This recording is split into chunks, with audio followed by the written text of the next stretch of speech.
Legit box. Okay, katits, di ko masyadong maaninag ng mayroon naman talagang box na medyo naka-inboss, pero mayroon pa akong napansin na isa. Markings na tandang padamdam. No, kaso nga lang lumagpas yung kamay mo sa bato. So, di po ganun ang pag-reading, katits, no? Lumagpas yung kamay mo, ibig sabihin, nagiging fiction yan na sa isip mo ay yun ang form talaga na pinapahiwatig doon sa naka-inboss na marker.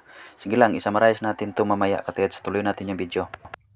Legit nilagyan nila para hindi mahulog yan. Legit yan. Legit. Kung marker lang. So, Sa tingin ko, katits, masyadong maliit yung tinuturo mo na pwedeng ginawa or ginawang panglock, no? So, ulitin ko po, wag po yung masyadong para hindi maging fiction po yung pag-reading. kung marker lang. Sobrang dami. Yan. Legit yan. Arrow. Papunta doon. Yun. Doon. Yan. Legit mga ka-TH. May laman ito mga ka-TH. May laman ito. Okay, so sa tingin ko dyan, katits, yan po ay naka-imboss na arrow away. Pero bago po natin sabihin na may laman, dapat tratrabahuin muna natin, no? Bago natin sabihin na mayroon talagang laman.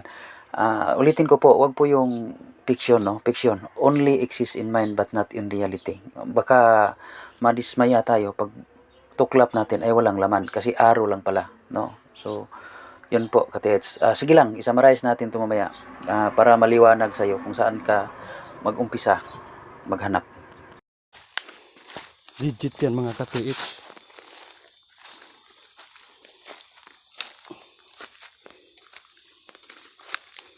Legit. Okay, para hindi na masyadong hahaba itong video, katits, magbigay na po tayo ng opinion, no? Sa pinapakita mong sinasabi kaninang legit na box, sa tingin ko, katits, naka-imbus po yun na square ang nakikita mo. So, ngunit mayroong isang kasama, yan po ay duplicate na sign. Mas malinaw doon ang markings na tandang padamdam.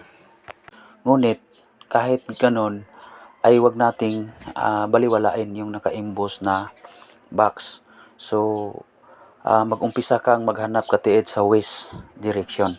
Ngayon, yung tandang padamdam naka-engrave at ang katabi niya ay naka-imbos na square marker, ay maaaring nagko-confirm po yan na doon ka sa west direction maghanap, no?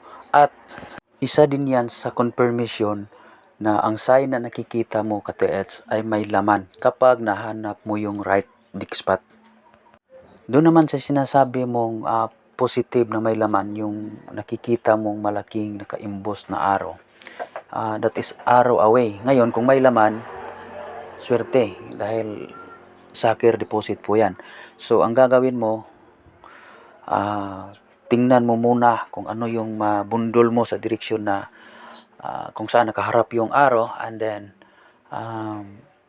pag nakita mo na kung ano ang nangdoon, saka mo siya basagin. Para di po tayo madismaya, huwag po nating masyadong yun nga, tulad ng sinabi ko kanina, huwag po yung fiction. Ulitin ko po, fiction only exists in mind but not in reality. Kailangan po i-search po nating mabuti, pag-aralang mabuti po ang mga sign na nakikita.